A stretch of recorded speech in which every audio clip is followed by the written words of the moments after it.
नेपाल में धार्मिक और सांस्कृतिक सौहार्द को लेकर एक नया विवाद खड़ा हुआ है। स्थानीय मुस्लिम बहुल क्षेत्र में हिंदू आस्था के प्रतीक समझे जाने वाले पीपल और बरगद के पेड़ लगाने और उन्हें उखाड़े जाने को लेकर उठे विवाद ने पूरे देश में तूल पकड़ लिया। बालेन शाह की सरकार और नेपाल की केंद्रीय प्रशासन की इस पूरे मामले पर चुप्पी को लेकर स्थानीय नागरिक संगठनों, विभिन्न धार्मिक समूहों में आक्रोश है। आरोप लगाया जा रहा है कि स्थानीय प्रशासन और सरकार तुष्टीकरण और असामाजिक तत्वों के दबाव के आगे बेबस है, जिससे बहुसंख्यक समुदाय में नाराजगी है। नेपाल के तराई और सीमावर्ती मुस्लिम बहुल इलाकों में स्थानीय पर्यावरण प्रेमियों और हिंदू संगठनों द्वारा सार्वजनिक स्थानों पर पर्यावरण संरक्षण और धार्मिक मान्यताओं के तहत पीपल और बरगद के पौधे रोपे गए।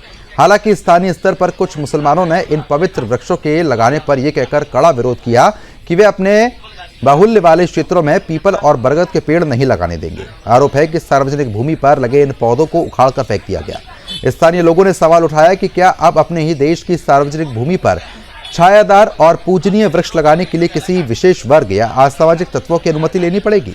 नागरिकता जांच और जनसांख्यिकी बदलाव की उठती हुई मांगे इस घटना के बाद नेपाल के सामाजिक और राजनीतिक गलियारों में विरोध की तीखी आवाज के रूप में सामने आई हैं। आंदोलनकारियों का यह कहना है कि सीमावर्ती और मुस्लिम बहुल इलाकों में रह रहे लोगों की 2 पीढ़ियों के नागरिकता दस्तावेजों की निष्पक्ष जांच कराई जाए। स्थानीय लोगों का दावा है कि फर्जी नागरिकता के जरिए डेमोग्राफी में बदलाव की साजिश रची जाती है।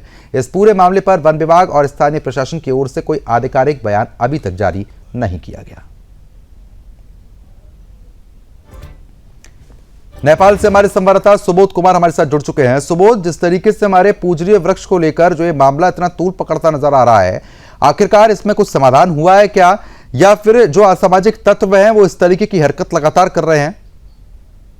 जी बिल्कुल, बता दें कि आपको जिस तरह से नेपाल में अभी 1 महीना हुआ भी नहीं जबकि 4 वहां के हिंदुओं की शहादत भी हुई है। और आपको बताते चले कि ये घटना विराटनगर वार्ड नंबर 8 की है, जहां की वन संरक्षक टीम के द्वारा वहां पे जगह जगह जो रोड के किनारे है उस जगह पर पीपल और बरगद जैसी पेड़ छायादार पौधे की लगाने की अभी कार्य चल रही है। उसमें जैसे ही पेड़ लगा दिया गया था वहां उस मुस्लिम बाहुल्य इलाके में वहां के जो कट्टरपंथियों के द्वारा वहां पे इस वृक्ष को धारदार हथियार से नीचे काट के भी जख्म कर दिया गया था। जब वन संरक्षक की टीम के द्वारा वहां आकर उस पौधा को पानी जब दे रहे थे तो देखा कि उन्होंने पेड़ कटा हुआ देखा, तो वहां पे मुस्लिम बाहुल्य इलाके में जाके उनसे पूछा तो उन्होंने साफ मना कर दिया कि नहीं, यहाँ पे हम लोग अपने बाहुल्य इलाके में अपने इलाके में इस तरह की पेड़ नहीं लगाने देंगे और दूसरे किस्म की पौधा लगाए। जबकि इन्होंने समझाया कि पीपल और बरगद जो है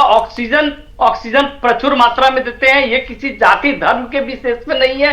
क्या ये हिंदुओं को ही सिर्फ ऑक्सीजन देंगे, मुस्लिमों को नहीं देंगे या अन्य जाति को नहीं देंगे? मगर इस बात को बात जो है बढ़ते गई तो वहां के विराट नंबर 8 वड़ा अध्यक्ष जो है वार्ड के अध्यक्ष आके वहां पे अपनी बैठक कराई गई। बैठक में साफ साफ मना कर दिया कि हम इस तरह की पौधे अपने इलाके में नहीं लगा देंगे। अब रही बात की ये तो षड्यंत्र पहले से ही चल रही है कि जहां इन मुस्लिम बाहुल्य इलाके हैं, आखिर वो इतना जल्दी उनकी पॉपुलेशन कहां से आई? इन रोहिंग्याओं घुसपैठिए लगभग अभी नेपाल में 40 लाख से भी ज्यादा की घुसपैठ हो चुकी है और नेपाल सरकार कहीं ना कहीं इसको शरण दे रही है और हिंदुओं को वहां दमन कर रही है। अब जबकि बिल्कुल वो चीज जो है वो साफ तौर पर नजर भी आ रही है कि सरकार की लापरवाही इसमें है। बहुत बहुत शुक्रिया सुबोध, तमाम जानकारी हमारे साथ साझा करने के लिए।